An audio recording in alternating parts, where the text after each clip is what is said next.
A while back, my priest handed me this icon, and I didn't know who the man on it was.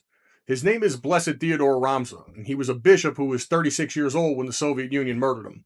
The order came from Nikita Khrushchev personally, so the future premier of the Soviet Union signed off on killing the man in this icon. And here's what they wanted from him. Just one sentence. Renounce communion with the Pope and with Rome, and you get to live. But he wouldn't do it.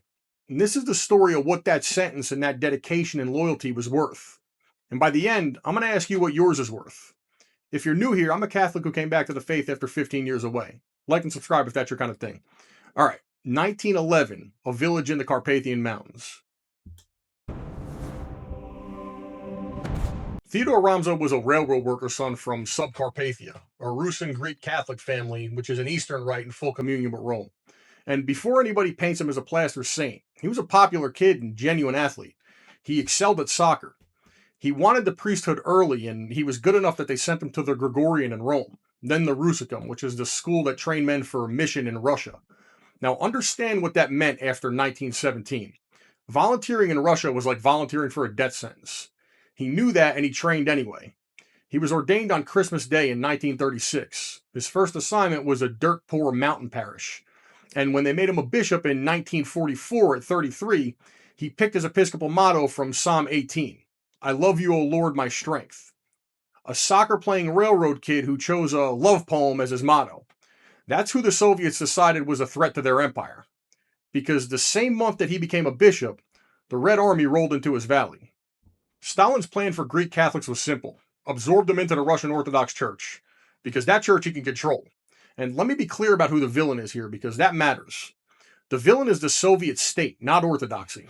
Stalin had spent 2 decades shooting Orthodox priests by the thousands before deciding that a captive church was more useful than a dead one.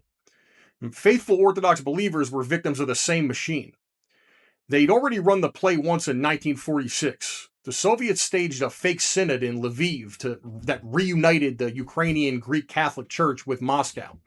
Now, every Greek Catholic bishop was either dead or in prison at that point. No one signed it. That's how the play works. You don't destroy the church, you just steal its paperwork. And Mukachevo was next. And Romzha was the last Greek Catholic bishop still standing in public. The template needed a leader to legitimize the takeover.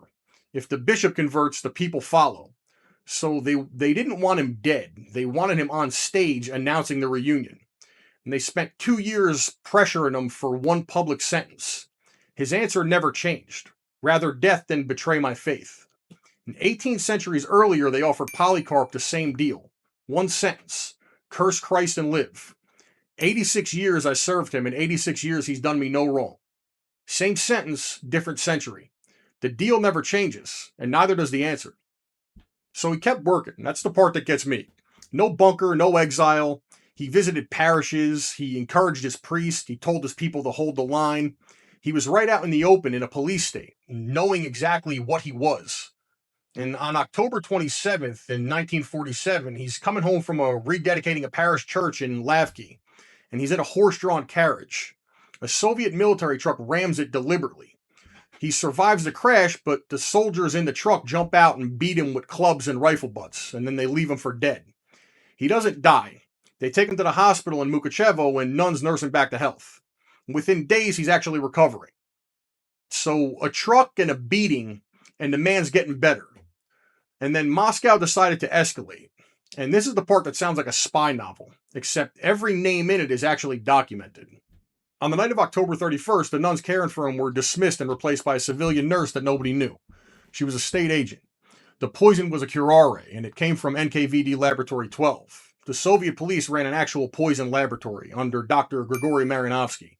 The order, per testimony of Security General Pavel Sudoplatov, came from Nikita Khrushchev himself, then running the Ukraine and later running the entire Soviet Union. She injected him just after midnight, and he was dead in minutes at 36 years old. The state announced he died from his injuries from the crash. And here's a detail that tells you everything you need to know about the regime, because he died minutes after midnight. Even his death date is blurry, October 31st or November 1st. It's depending on whose clock you trust. They took the man's life and they smudged the date on the way out. And if we add it up, you have a superpower that needed a fake synod, a military truck, a hit squad, a poison lab, and the signature of a future premier to handle one bishop from the mountains. And that's not strength, that's fear.